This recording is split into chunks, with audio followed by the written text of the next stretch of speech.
Severe avoidants, regardless of whether they're dismissive or fearful, cannot maintain relationships with partners that hold boundaries. The only exception is when the avoidant is actively working on themselves and working towards becoming more secure. But otherwise, if they are with a partner that has boundaries, that relationship will come to its end fairly quickly in most cases.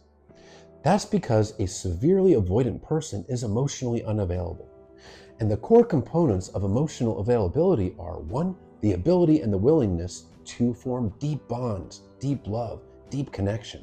And 2, the ability and the willingness to empathize with their partner, to care about their partner's feelings, wants, needs, and experience.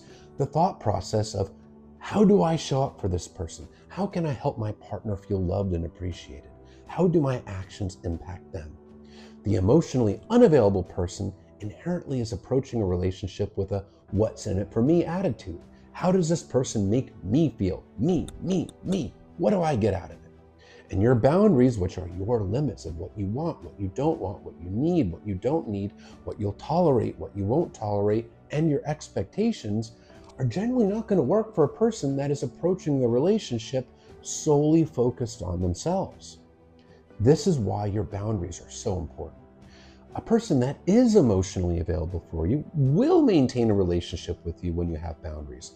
They'll work to respect your boundaries. Doesn't mean they're going to be perfect, but when they step over a small boundary, they will take accountability and work to do better the next time.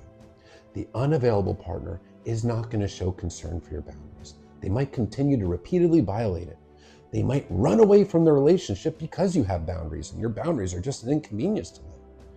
Or they might gaslight you and try to convince you that your boundaries are wrong, not their behaviors. Your feelings are wrong, not their behaviors. And it's the big reveal, because you're going to find out when you hold a boundary if this person is really concerned about you and wants to show up for you, or are they only concerned about themselves? And there's really 2 major reasons why a person doesn't hold boundaries in a relationship. The first reason is the fear of confrontation, fear that if I hold a boundary, it might be a conflict. And the second fear is the fear that if I hold a boundary, this person might leave. They might leave the relationship. And this is the case with most people that are in a relationship with an avoidant. The fear that if I hold this boundary, they might run away. I might lose them. But if you lose them because you explain your limits, you tell them what works for you, what doesn't work, you tell them what your boundaries are, and they run away because of it, they're telling you that they were never going to show up for you, and they were never concerned about your needs, your feelings, and they were never going to meet your expectations. Most boundaries are really just enforced through communication, saying, hey, this is what works for me, this is what doesn't work.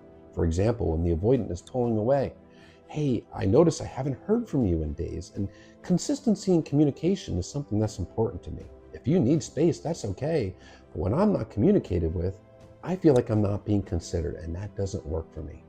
So if consistency in communication is something that you can't do, then this relationship wouldn't work for me. And they're either going to take accountability and correct course, or the relationship will end. But if it ends, you're saving yourself time and emotional energy that you'd be investing into a person that is not investing it into you. And here's the thing, your boundaries are created from your core relationship values, what it is that you value in a relationship. For any boundary that you have, ask yourself why. And the reason why you have that boundary is the value that you hold in a relationship. For example, if you value emotional closeness and emotional intimacy, why? Because it forms a deep bond, it creates trust, it creates that deep connection. And they value emotional distance. The two of you are not sharing the same relationship value. You don't want the same thing in a relationship. When you're trying to create closeness and they're trying to create distance, you might share the same moral values, religious values, political values, but you're not sharing the same things you value in the relationship. For example, another one, if you value kindness and communication and you don't want to be screamed or called names when you're in a disagreement, but they get angry and they call you names every time, ask yourself why you value that. Why do I value not being called names? Well, because I value kind and loving communication even when we're mad at each other. That's a core relationship value. And when they're calling you names, regardless of you having that boundary, They're letting you know that they're not empathizing with your needs, they're not concerned about your feelings, and they don't value that kindness and communication the way that you do.